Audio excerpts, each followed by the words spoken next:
Every time a teacher begins a unit on The Great Gatsby, I like to imagine there are one or two girls in the class who have a leg up on their classmates. The teacher struggles to explain the significance of the broken clock in Chapter 5, and the party favors in Chapter 6, and the fried chicken in Chapter 7, and the students struggle to understand it. But not those few girls, because they saw the exact same type of symbolism when they were in middle school and read Best Friends for Never, Book 2 in the Clique series. And by the way, it's a Halloween-themed book, so now's the perfect time to cover it.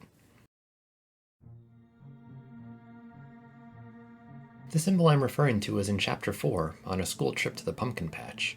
Start to finish, this is a great chapter. It has some seasonally appropriate insults, such as comparing a girl's overdone spray tan to the pumpkin she's holding.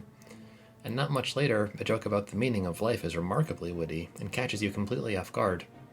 I'd repeat it here, but there's a really big build-up and you have to see it in context.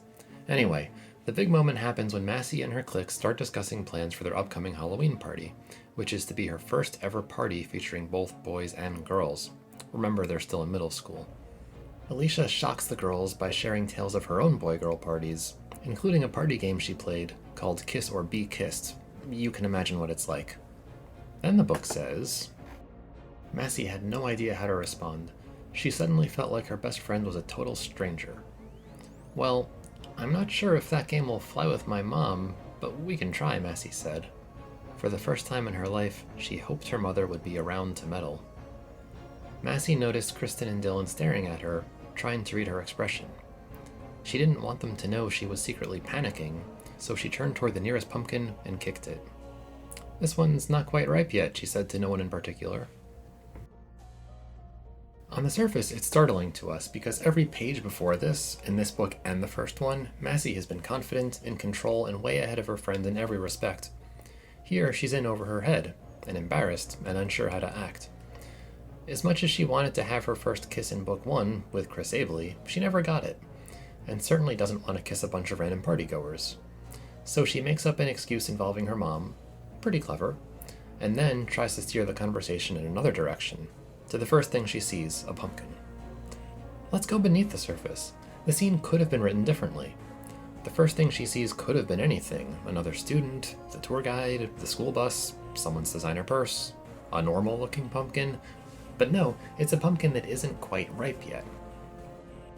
This, of course, is symbolism for Massie herself, and how she feels in that moment. She isn't quite ripe yet. Alicia has matured faster than her, and Massie is intensely aware of the difference. Also notice how she interacts with the pumpkin, not just by looking at it, but by kicking it. She's angry at not being ripe yet. You could also interpret the subtext of how her friends react.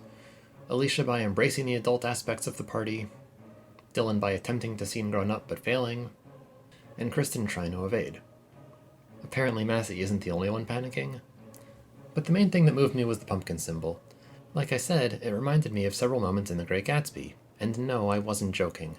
That book, just like Best Friends for Never, repeatedly has a physical object in the background of a scene that mirrors a character's emotions at the moment. In Chapter 5, Jay is attempting to relive his past, but struggling to do so they have him fumbling with a broken clock. In Chapter 6, he has big hopes for his party, but fears he failed, so he, I quote, began to walk up and down a desolate path of fruit rinds and discarded favors and crushed flowers. All three of those objects match his emotions. The fruit was once good, but now is only rinds. The party favors were for something fun, but are now discarded. The flowers were once beautiful, but now are crushed. And the fried chicken.